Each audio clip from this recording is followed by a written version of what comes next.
Buenas tardes, soy la doctora Elena Kotler, soy directora de Manejo Integral de Cuencas Hídricas en el Instituto Nacional de Ecología y Cambio Climático en México. De formación soy ingeniera agrónoma, luego realicé una maestría en geomorfología en Bélgica y un doctorado en ciencias del suelo. Hace ya varios años que mis líneas de investigación abordan los temas de manejo de cuencas y de conservación de ecosistemas y de servicios ecosistémicos principalmente, y de conservación de suelos. El día de hoy les voy a hablar sobre degradación y manejo de cuencas. Como ustedes saben, la cuenca es una unidad territorial que tiene características muy propias. Entre ellas se encuentra la que tiene límites bien definidos, ¿no? Una cuenca tiene, a través de los parteaguas, los límites se definen de manera precisa y eso hace también que todos los afluentes, todos los escurrimientos vayan concentrándose y entonces estos escurrimientos pueden salir por una salida puntual que va a ser o bien al océano, que se llaman cuencas exorreicas, o bien hacia un lago, que se denomina cuencas endorreicas. Pero los territorios de esa opción de infiltrar el agua y a partir de ahí se generan los primeros escurrimientos que van a formar los ríos. En estas partes altas, que normalmente han sido boscosas, los suelos se encuentran en un muy buen estado, con mucha materia orgánica y pueden absorber mucha agua. Pero una vez que llueve y una vez que estos suelos se encuentran muy saturados, entonces el agua que ya no puede entrar al suelo comienza a escurrir. Es ahí donde comienzan los primeros escurrimientos, los primeros órdenes de corriente de estos ríos. Es por eso que se dice que es muy importante conservar las zonas altas de las cuencas. En las zonas bajas, estas que están en amarillo, cerca del mar, son las zonas de planicie. Es ahí donde realmente todo el río se descarga, ¿no? Y es ahí también donde hay una presencia de una vegetación muy particular, de ecosistemas muy importantes, como son los humedales. Entre ellos pueden ser manglares en la costa, pueden ser pastos halófilos o pueden ser humedales continentales. Y toda la parte media, que es la parte naranja, digamos, es la parte de captación. Es ahí donde todos los escurrimientos se van concentrando y junto con el agua también se concentran nutrientes, materia orgánica, contaminantes, toda la energía. Todo se va concentrando de todos los arroyos, ¿no? Para luego entonces llegar hasta la parte más baja. Otra característica muy importante también de las cuencas es que están estructuradas jerárquicamente. ¿Esto qué significa? Si tenemos aquí, por ejemplo, una cuenca, el dibujo de una cuenca, toda la salida de todos los escurrimientos vemos que va a estar en el punto de descarga hacia el mar. Pero esta cuenca, este territorio, se puede subdividir siguiendo los mismos principios hidrológicos, es decir, por subcuencas, que vienen a ser todos estos escurrimientos que se concentran y que desembocan al río principal. Con esto podemos saber que todo lo que sucede en estos polígonos de colores verdes, la causa se encuentra en ese territorio y si nosotros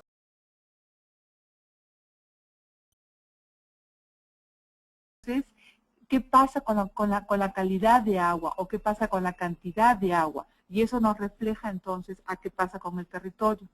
Esta subcuenca se puede seguir subdividiendo en subcuencas de órdenes menor, que vienen a ser entonces esta confluencia de escurrimientos, ¿no?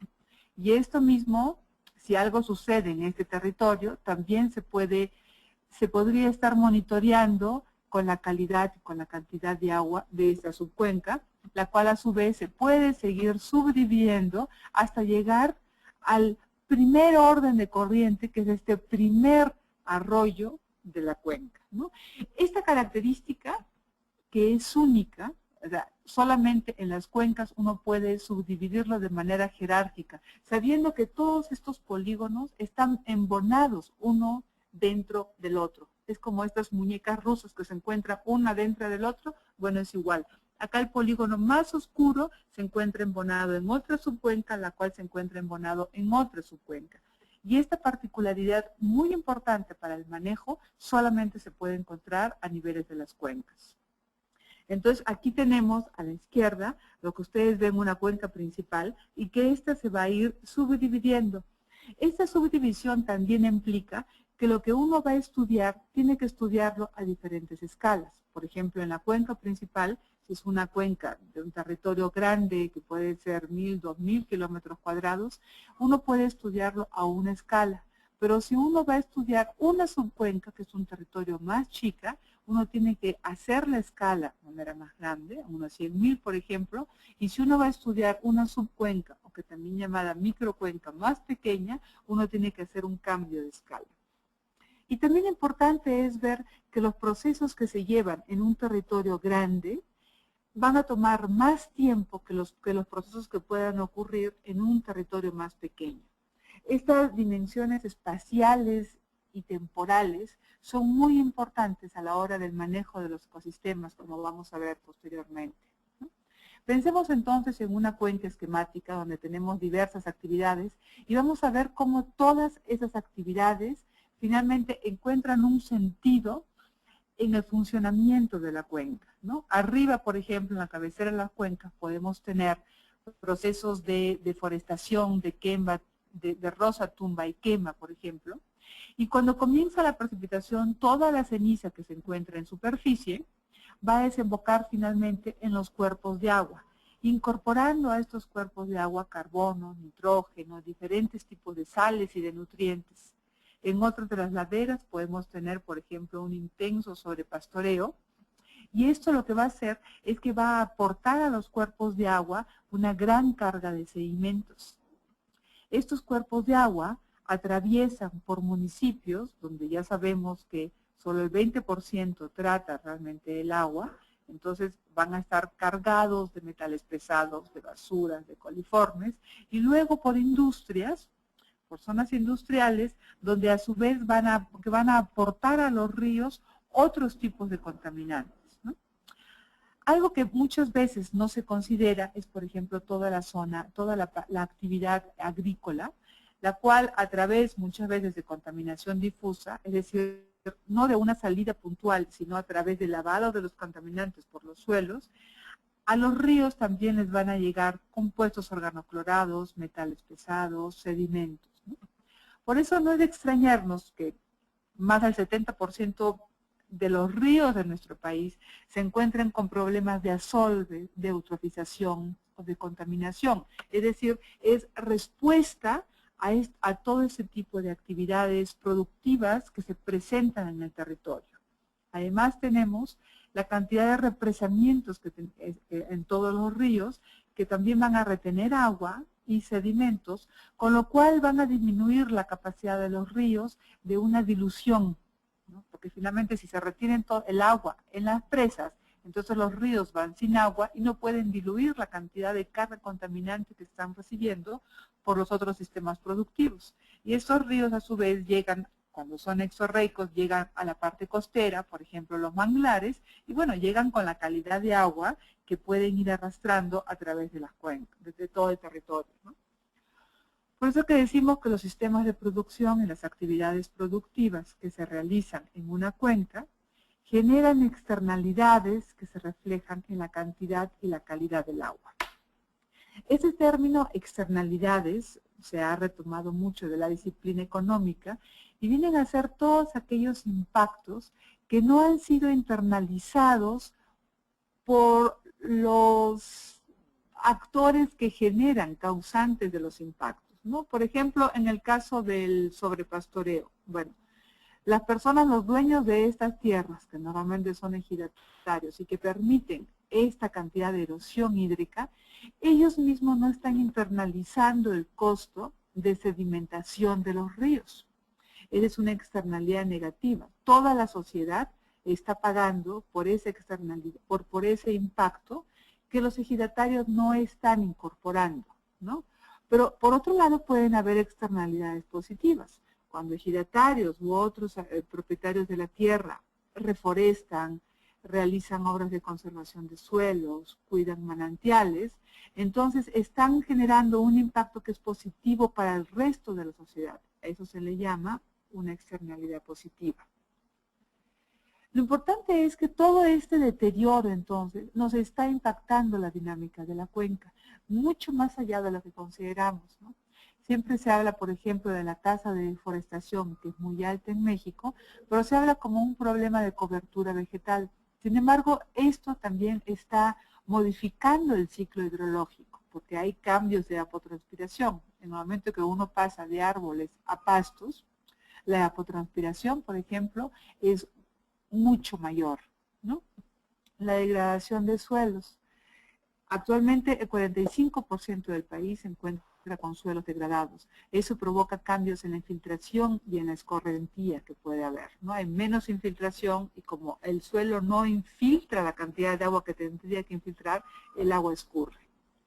La pérdida de ecosistemas riparios, los cuales son muy importantes, como vamos a ver, para la dilución, para incrementar la capacidad de dilución de los ríos y también para el filtrado de contaminantes.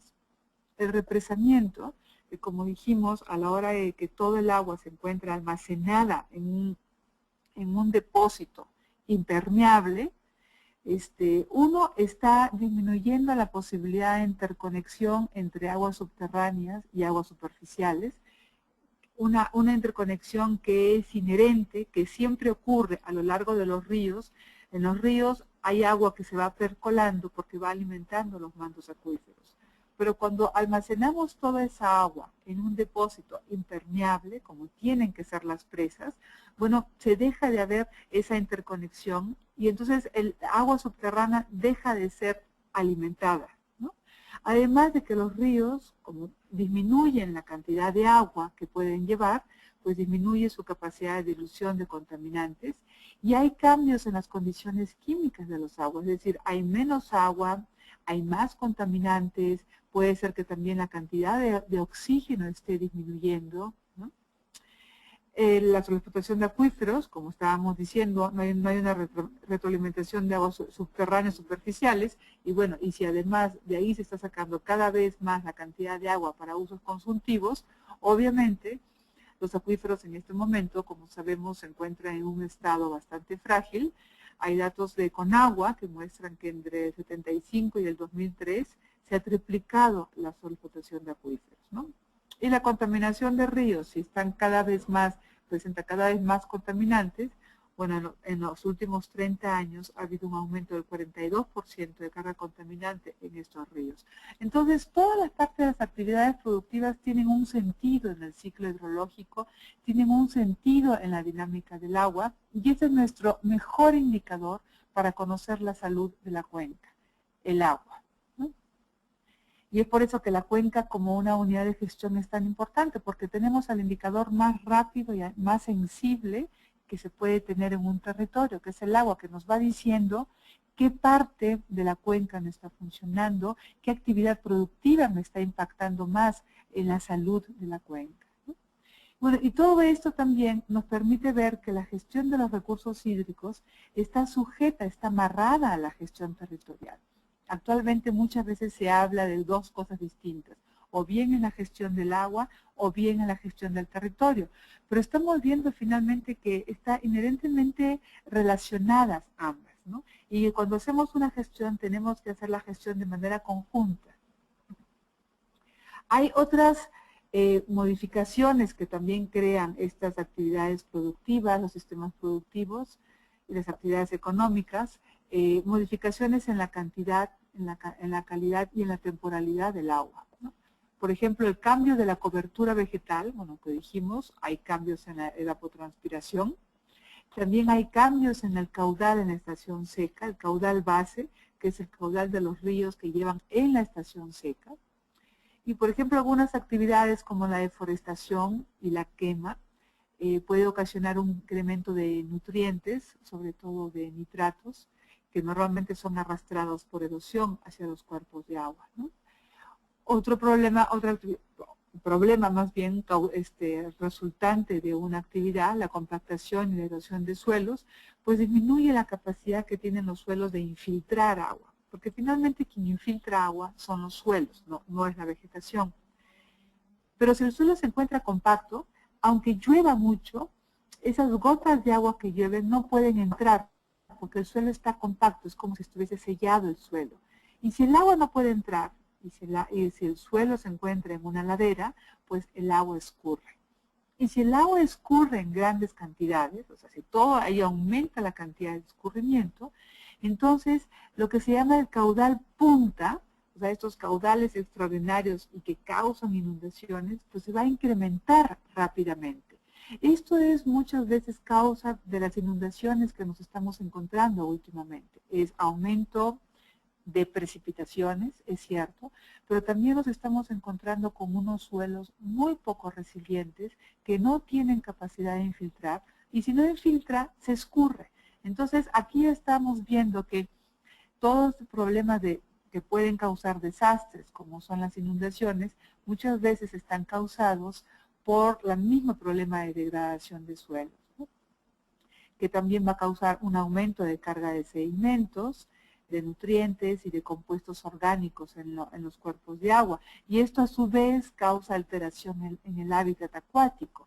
Entonces cuando se estudia muchas veces los ecosistemas en una cuenca, hay tanta interrelación entre ellos que a veces puede ser, esa complejidad puede ser un poco abrumadora, porque bueno, por dónde uno empieza, por dónde uno termina, pero simplemente hay que comenzar a relacionar y no hay que pensar que cada uno de estos problemas se pueden como que poner en cajas separadas.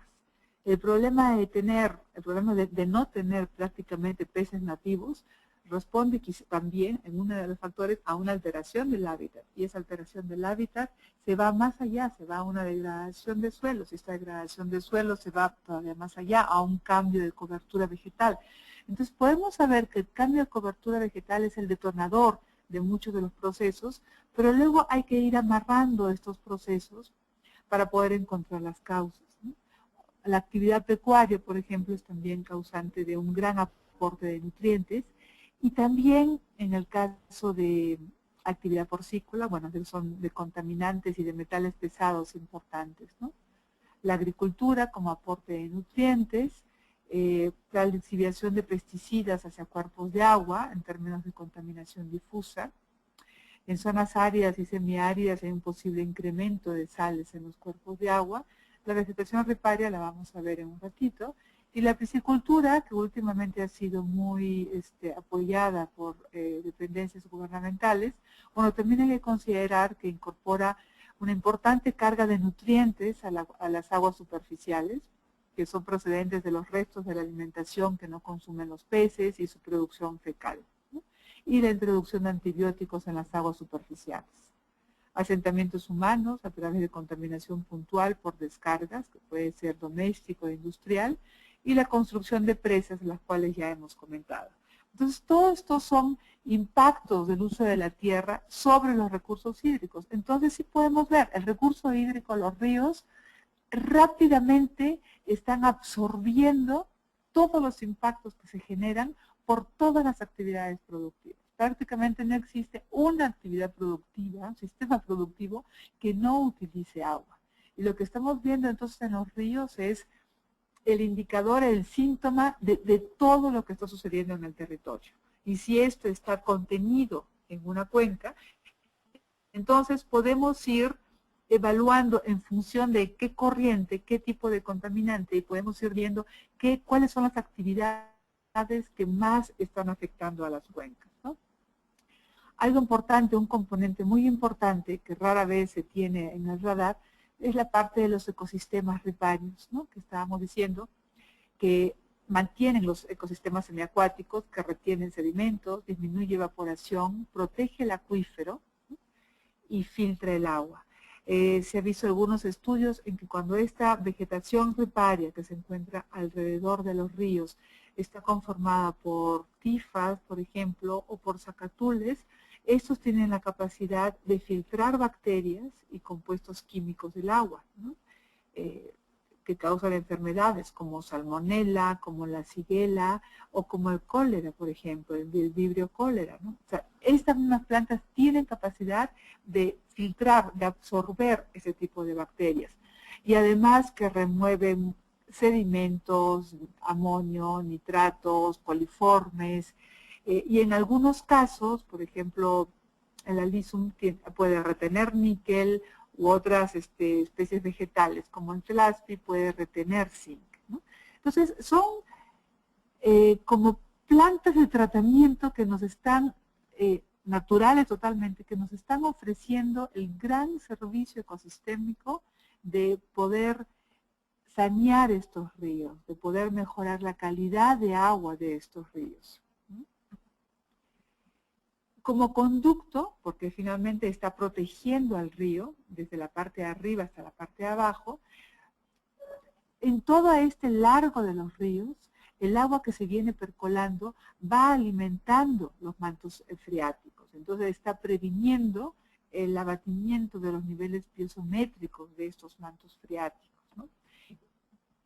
Y por otro lado, cuando este tipo de vegetación riparia, según el ancho que tenga, se dispone a lo largo de los ríos, bueno, como ustedes ven aquí en la flecha, piensen que en la parte de arriba de la ladera puede haber actividades productivas como agricultura o ganadería. Bueno, si se encuentra con franjas muy anchas de vegetación, estas franjas van a retener contaminantes, van a también disminuir flujos, velocidades de los ríos, atenuando un poco esta velocidad. Y también puede funcionar como una barrera natural para la movilización de plagas y de enfermedades para que no estén pasando de unas parcelas a otras. A medida que el grosor de esta franja riparia disminuya, bueno, también va a ir disminuyendo, digamos, la utilidad de la vegetación riparia. Pero de todas maneras va a ser muy importante, por ejemplo, para prevenir inundaciones, porque va a estar conteniendo de manera natural a los ríos, y si el nivel del cauce aumenta, bueno, estos árboles, toda esta franja de árboles va a estar como que atenuando un poco la velocidad y la fuerza que pueden tener estos ríos, ¿no? Ok, entonces dijimos, estos ecosistemas riparios son muy importantes, pero ¿qué es lo que sucede con el uso de la tierra? ¿Qué es lo que primero se elimina? Es la vegetación riparia, ¿no? Lo que se quiere es tener cercanía a los ríos, y lo primero que se elimina es la vegetación riparia, quedándonos con estos ríos desprovistos.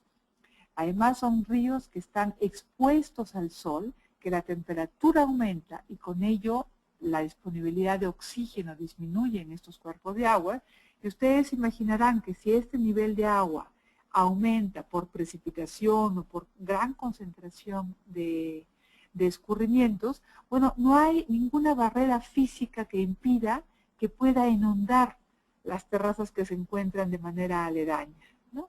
Entonces, miren qué importante es pasar de esto a esto. Otro problema muy importante que estuvimos hablando es el represamiento de los ríos, ¿no? Este es un río en Hidalgo, que como ustedes verán tiene su propia dinámica, vegetación paralela, en los lados, islotes, que tienen una dinámica de formación. Pero ¿qué pasa cuando se encuentran con esta presa? Que ahí ven que va acumulando cantidad de sedimentos y la cantidad de agua que va acumulando. ¿Qué pasa cortina abajo?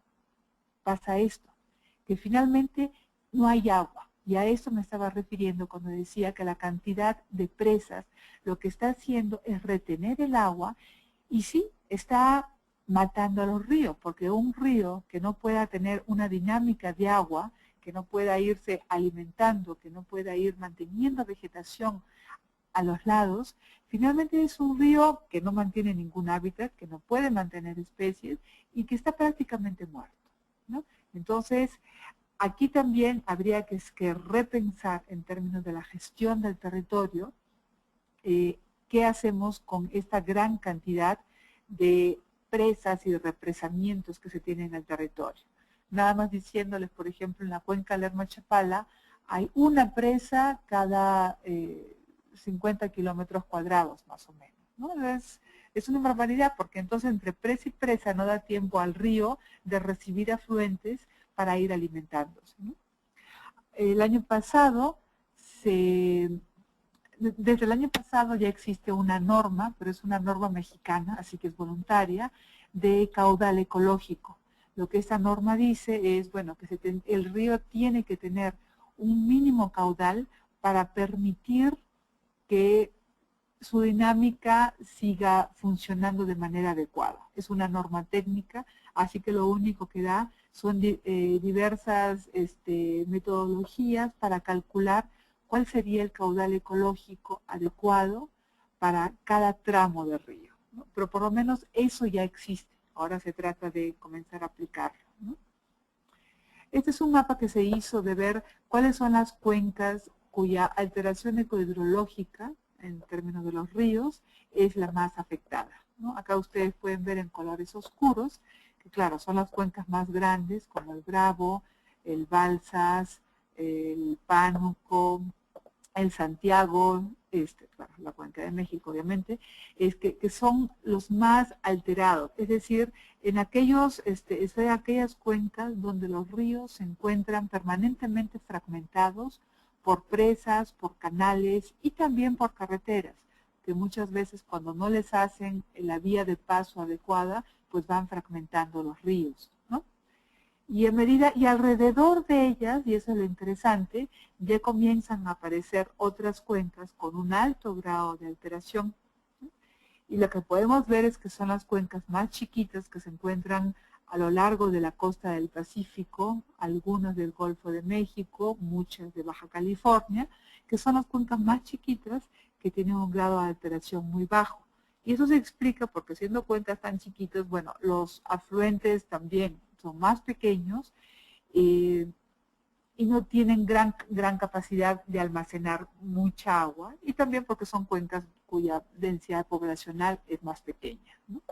Pero ya estamos viendo en el caso del Papaloapan, del Coatzacoalcos, del Grijalva, del Tuxpan, del Fuerte, de muchas otras cuencas que se encuentran realmente afectadas por la cantidad de fragmentación que sufren los ríos, ¿no? Entonces, el efecto de los usos del suelo en el recurso hídrico, ya hemos visto que son muy variados, pero también es importante ver que el impacto va a ser diferencial en función del tamaño de la cuenca. Y esto también se explica porque a un tamaño de la cuenca más grande, ustedes lo que pueden tener son mucho más escurrimientos, mucho más arroyos, ¿no? En una cuenca más pequeña, bueno, van a tener unos cuancos, en una cuenca más grande van a tener muchos escurrimientos. Y eso lo que quiere decir es que si una parte de la cuenca se encuentra muy alterada por un impacto del uso del suelo, pero otra parte de la cuenca no hay mucha alteración, entonces puede ser que en esta parte los ríos puedan ir diluyendo todos los contaminantes que se van a estar generando en otras partes de las cuencas, ¿no? Entonces, en función del tamaño de la cuenca, por ejemplo, el impacto del uso del suelo sobre el caudal medio va a ir afectando acá, según las crucecitas, hasta un tamaño de cuenca de unos 100 kilómetros cuadrados. ¿Eso qué significa? Si la cuenca es mucho mayor, bueno, seguramente van a ir otros escurrimientos que pueden ir aportando al río principal algo de caudal, ¿no? Y con eso el caudal medio, bueno, se va a ir balanceando un poco, ¿no? Igual sucede con caudal máximo, el caudal base, la recarga de agua y los problemas de erosión. Lo que me dicen es, ok, si tienes una parte de la cuenca que va a estar muy afectada y si hay a lo mejor otra parte de la cuenca que pueda aportar, bueno, eso va a promediar y va a hacer que el impacto no sea tan grande y no afecte a toda la cuenca, ¿no? Pero hay algunos otros impactos que sí va a afectar indistintamente, ¿no? Por ejemplo, aquí ven la salinidad. Las sales son muy solubles en el agua. Entonces, si hay un problema de salinidad desde la parte alta de una cuenca, estén seguros que esa sal va a recorrer toda la cuenca, porque la solubilidad va a ser la misma. Entonces, simplemente va a traspasar todo. Igual puede ser con los pesticidas o con los metales pesados, ¿no? O sea, si ustedes tienen granjas porcícolas en la parte alta de una cuenca, bueno, los impactos de estas granjas va a llegar hasta la desembocadura de la cuenca, ¿no? En el caso de la materia orgánica, bueno, como hay una descomposición hacia nutrientes, entonces más o menos quizá ahí lo que está diciendo es algo se va a retener, algo se va a descomponer y no va a llegar a toda la cuenca, ¿no? Igual con patógenos porque la vida media es mucho más corta. O el régimen de la temperatura, porque está diciendo, bueno, este afluente que está muy cargado, porque tiene muchos sedimentos, absorben calor, bueno, se puede ver diluido por otro afluente, ¿no? Entonces estamos viendo que el uso del suelo, las actividades productivas generan una gran diversidad de impactos sobre el agua y con eso afectan a toda la cuenca, pero que eso puede ser diferencial en términos espaciales y también en términos temporales. Acá tenemos épocas de lluvias, épocas de secas. En las épocas de lluvia la precipitación puede un poco aumentar el caudal medio de los ríos y con eso puede promover la dilución de contaminantes. En época seca, si ustedes van a hacer un monitoreo en época seca, es cuando va a estar mucho más concentrados los contaminantes, ¿no? Por eso siempre que se hace monitoreo en agua, se hace en la época de lluvia y en la época de seca, por lo menos, si no más, ¿no?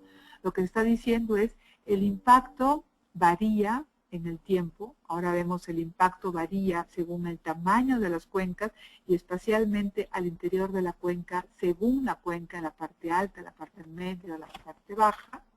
Y los impactos son muy variados. Hasta ahí hemos llegado.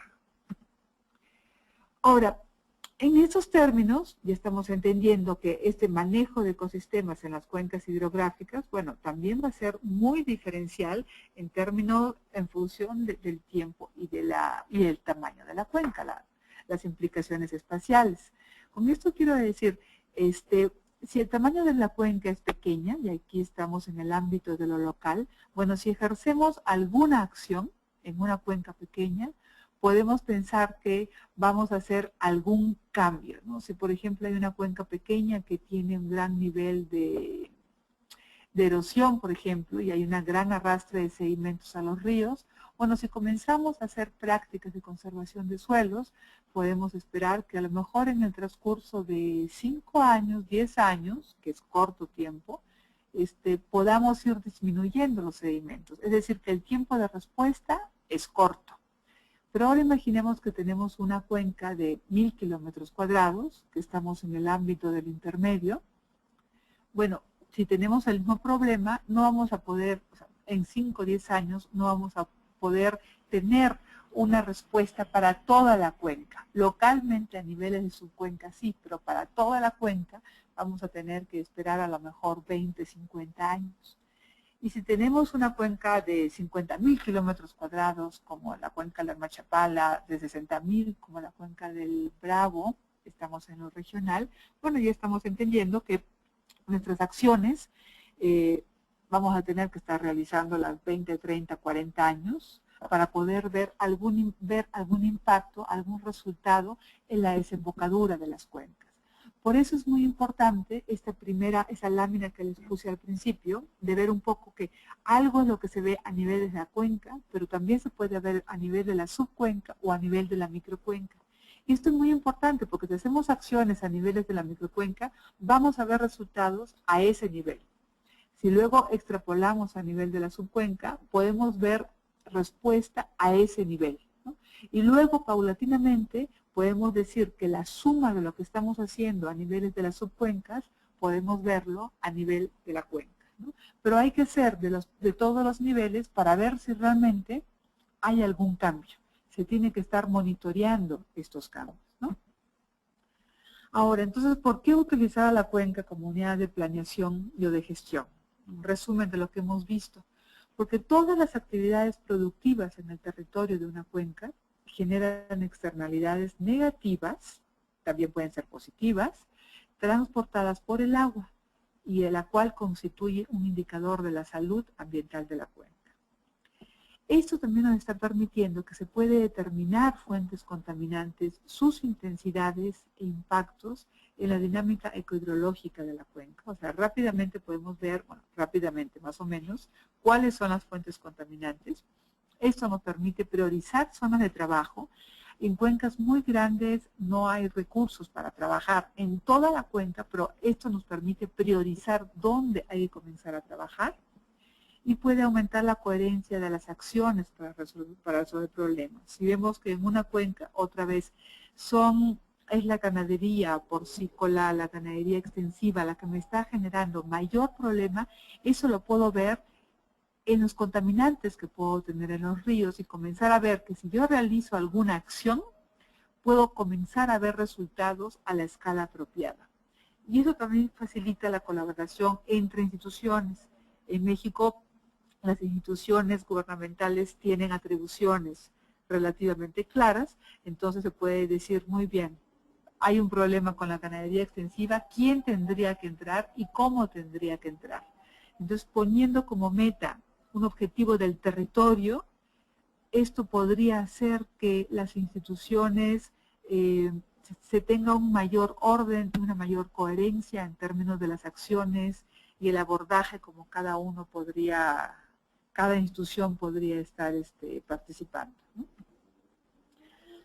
Ahora, cuencas hidrográficas en México es, como ustedes verán, es muy variado. O sea, comienzan a ver el mapa y comienzan a ver cosas desde muy chiquititas a muy grandes.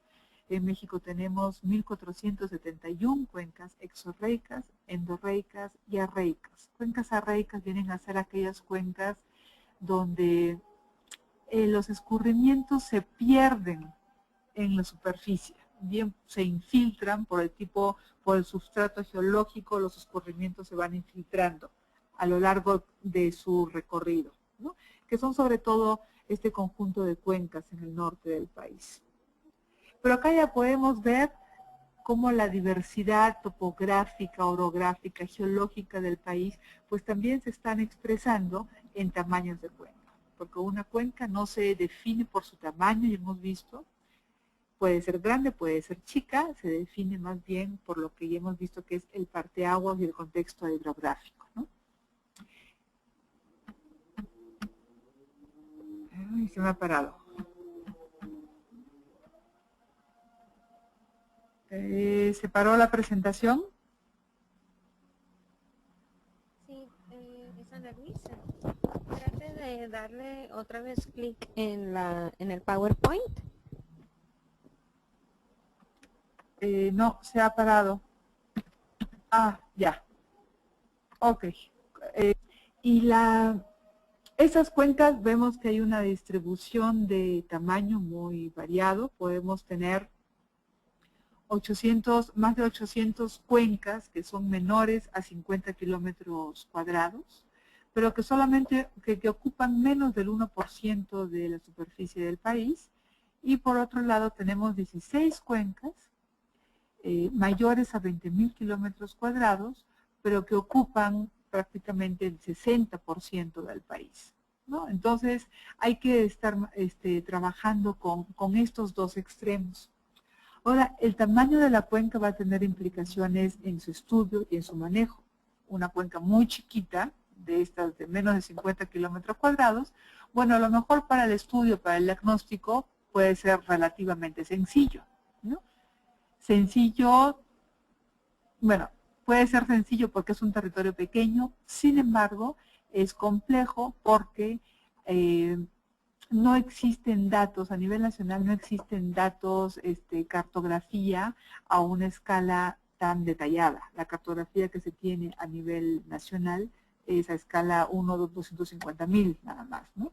Entonces, bueno, se tiene que hacer trabajo de análisis de imagen satélite y mucha verificación de campo. El manejo es más sencillo porque el número de actores es mucho menor. Mientras que una cuenca de 20.000 kilómetros cuadrados, bueno, su estudio, uno puede basarse en esta cartografía a nivel nacional, la verificación de campo va a ser más compleja y el manejo va a ser mucho más complejo porque uno se puede presentar con muchísimo más entre estados, municipios y número de actores y diversidad de actores, ¿no? Entonces hay esta disyuntiva del tipo de gestión que se tiene que hacer en función del tamaño de la cuenca. Por ejemplo, podemos hablar de la cuenca Lerma-Chapala, que está en el centro de México, con más de 50.000 kilómetros cuadrados, donde hay 5 estados, entre 103 municipios internamente y 205 municipios si se consideran todos aquellos que tocan un poquito la cuenca. Y tenemos todos los sectores, industrial, urbano, agricultura, pesca, ganadería, energía. Y además de poner a la mesa todos esos actores, los ponemos con una condición de estrés muy fuerte, porque hay una escasez del recurso hídrico por el cual todos se pelean, y hay una fuerte degradación ambiental. Mientras que si vamos a la cuenca del río Cuizmala, en la costa del Pacífico de Jalisco, bueno, es una cuenca de 1000 kilómetros cuadrados, solamente 2 municipios, y las actividades son principalmente agricultura y ganadería. Entonces lo que quiero decir es que es mucho más fácil poner en la mesa a 2 municipios y a 2 sectores que poner en la mesa a 5 estados, 100 municipios y todos los sectores para llegar a algún tipo de acuerdo. Ahora, ya comenzamos a hablar del manejo de cuencas, ¿no? Hay muchas definiciones de manejo de cuencas, muchas coinciden más o menos en los principales términos, en lo que es más importante del manejo de cuencas, que no vienen a ser las acciones. El manejo de cuencas se trata sobre todo de promover coordinación y colaboración entre los sectores encargados del uso de la tierra. Y eso es de lo que se trata el manejo de cuenca, poder promover, fortalecer la coordinación y la colaboración, ¿no?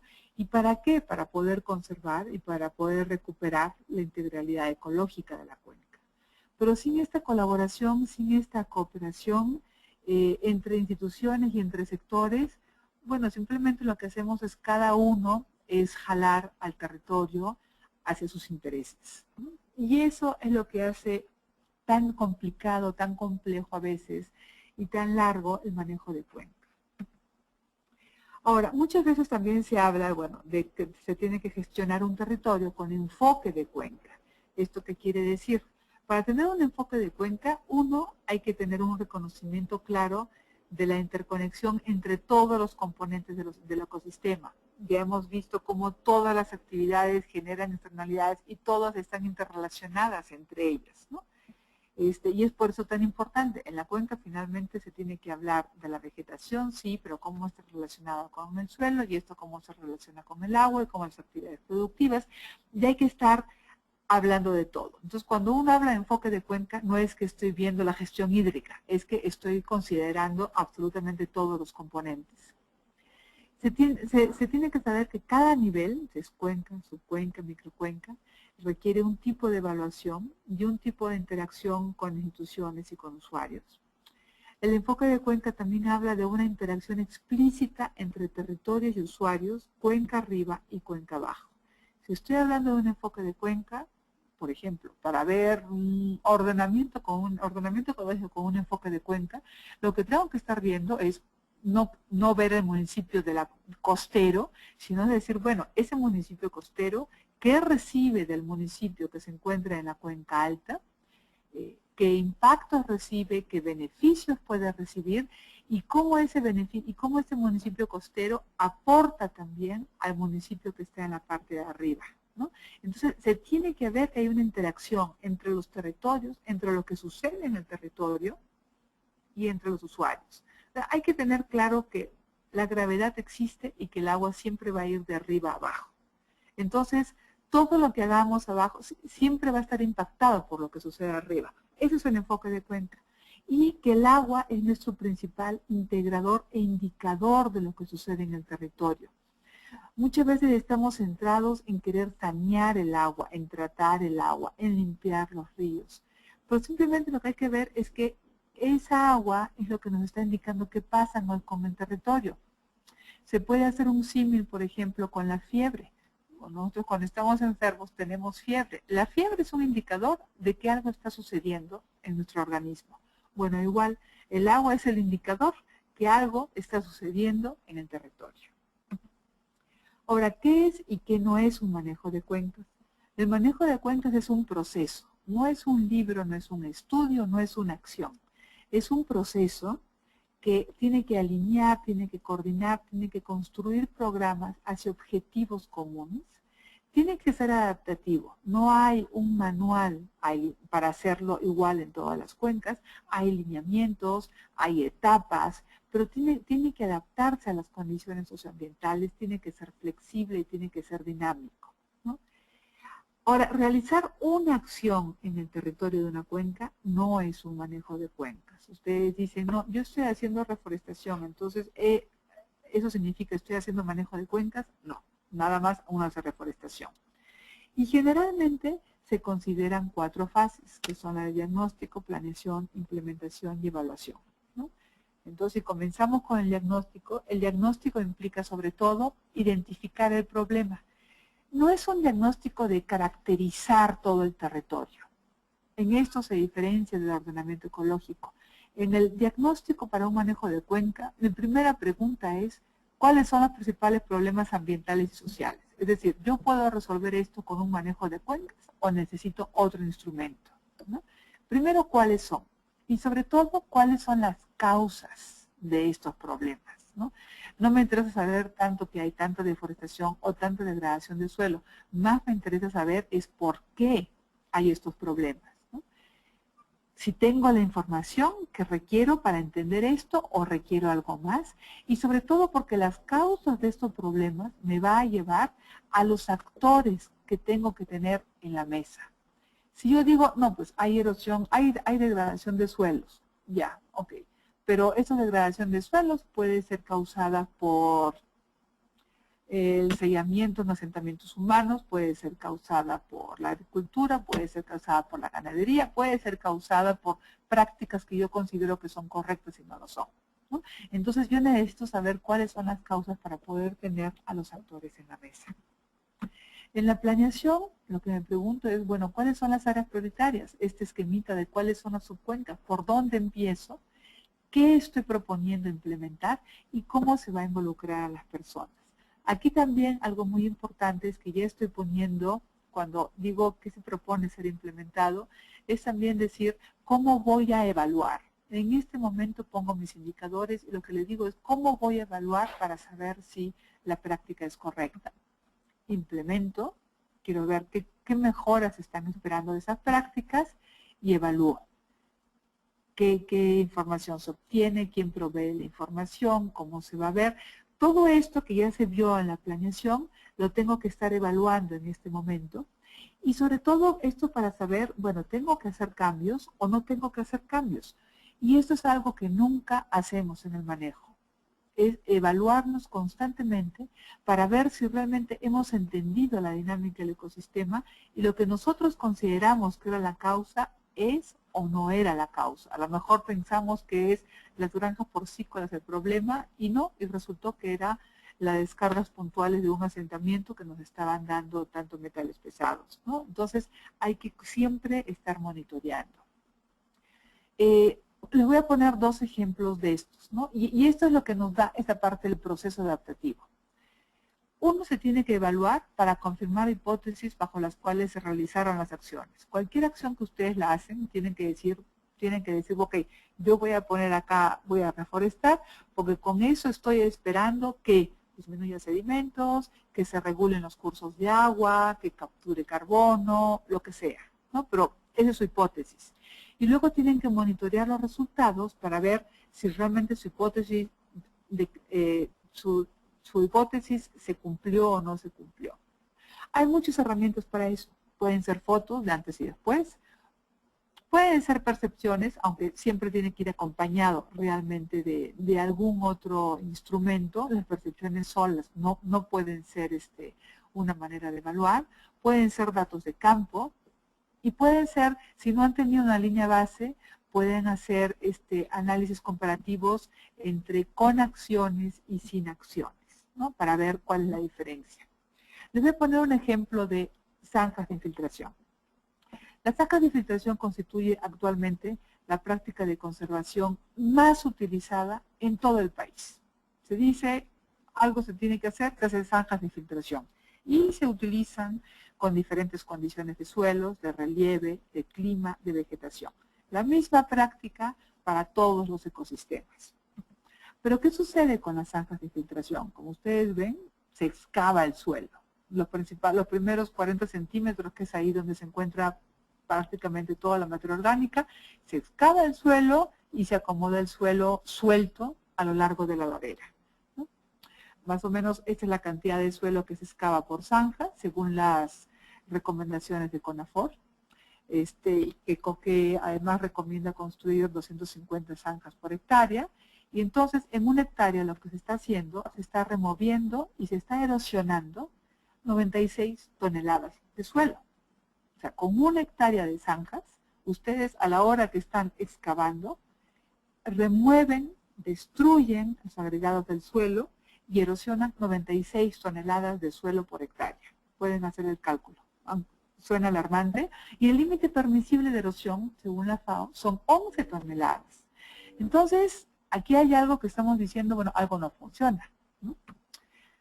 Además, se pone todo este suelo que se ha sacado, se pone sobre la superficie, más o menos cubre 2 metros cuadrados, lo que quiere decir que por hectárea estamos sepultando 500 metros cuadrados de suelo. Todo este suelo es el que tenía la mayor cantidad de carbono orgánico, porque es el suelo que se extrae de la superficie, ¿no? Y en el momento que el carbono orgánico se encuentra expuesto a mayores condiciones de oxidación, bueno, lo que se convierte son en gases, en CO2 normalmente, lo cual a su vez incrementa la emisión de estos gases de efecto invernadero, ¿no?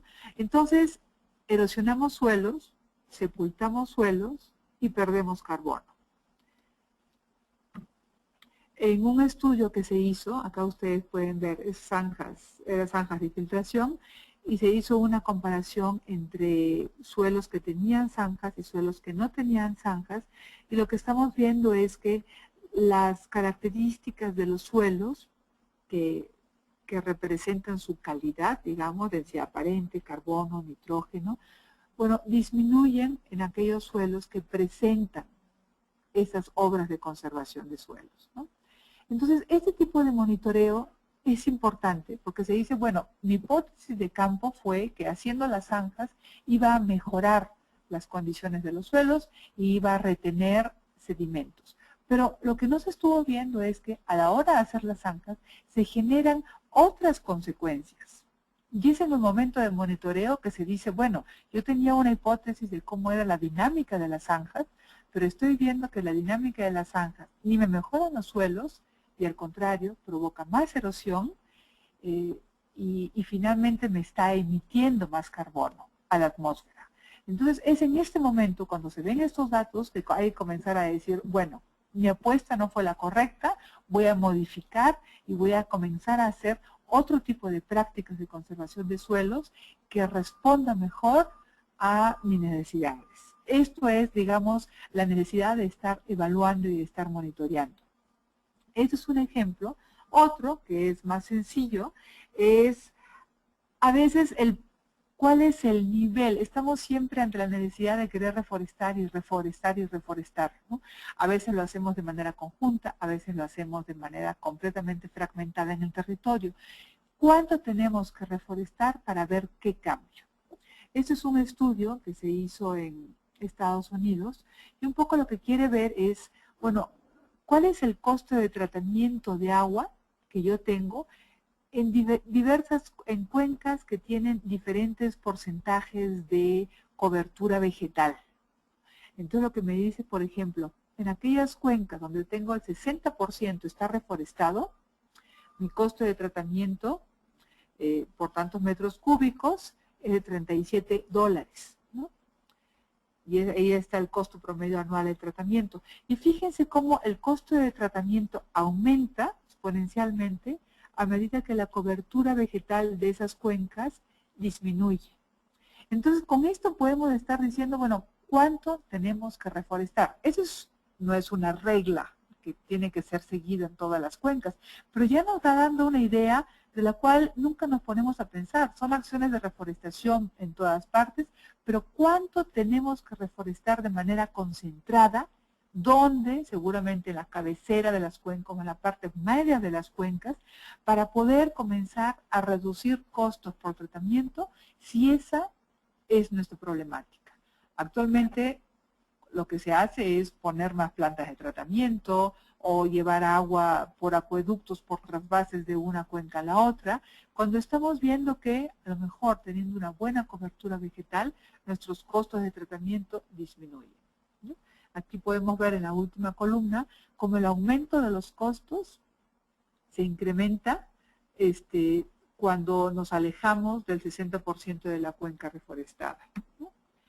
Y bueno, claro, a cada nivel, como hemos estado diciendo, hay diferentes características, esto lo vamos a dejar aquí, ¿no? Pero todas tienen que estar relacionadas. Lo que se hace en una microcuenca tiene que alimentar lo que pasa en la subcuenca y esto es lo que hay en la cuenca, ¿no? Para que haya una verdadera planeación e implementación. Y ahora un poquito sobre lo que es manejo de cuencas en México, algunas experiencias que se han tenido, analizando 20 casos de manejo de cuencas de Chihuahua a Chiapas. Lo que se ha visto en general es que no hay ninguna institución que tenga las capacidades directivas, técnicas económicas, administrativas para llevar el manejo de cuencas. Por eso es tan importante la colaboración y la cooperación. Ninguna institución puede hacerse cargo del manejo de cuencas. Y otra, algo muy importante, es que hasta ahora muchas de los manejos de cuencas que se llevan en México han sido detonados por actores externos, generalmente asociaciones civiles. Y algo muy importante es que el manejo de cuenca crea una identidad social, una visión compartida, ¿no? Como este caso del el cartel que se tiene para el río Yuquil-Armería. Entonces, en todas partes donde se hace algún tipo de acción, se pone este reconocimiento para que la gente comience a estar pensando en la cuenca. Los municipios tienen un sello, los estados también tienen, pues tienen una bandera, tienen un escudo, pero a las cuencas, la población no nos identificamos en la cuenca. Hay que comenzar a crear esa identidad de la cuenca, ¿no?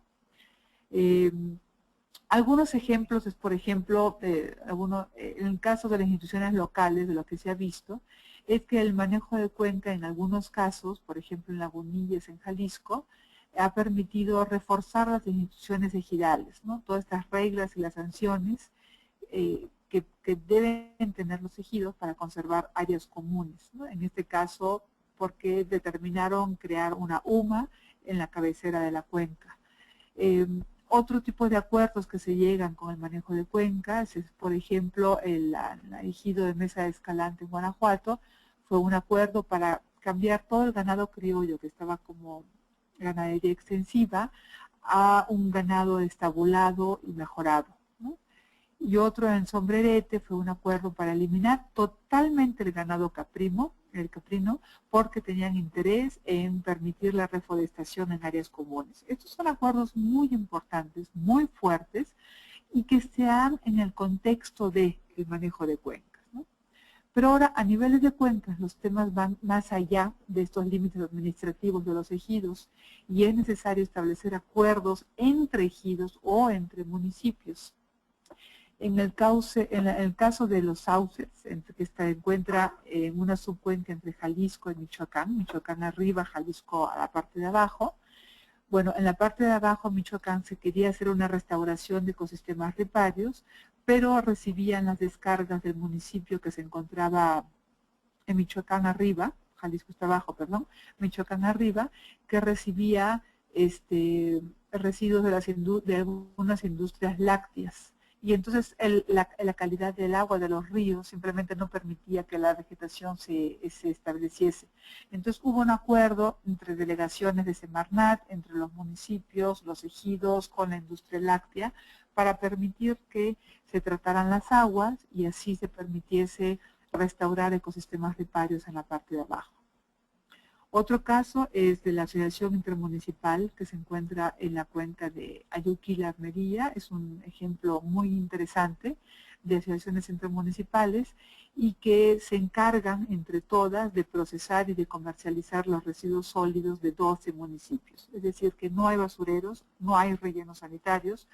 Se encuentran organizados los 12 municipios para llevar todos los residuos sólidos a estos centros, que de aquí los hacen todo el tratamiento y los venden.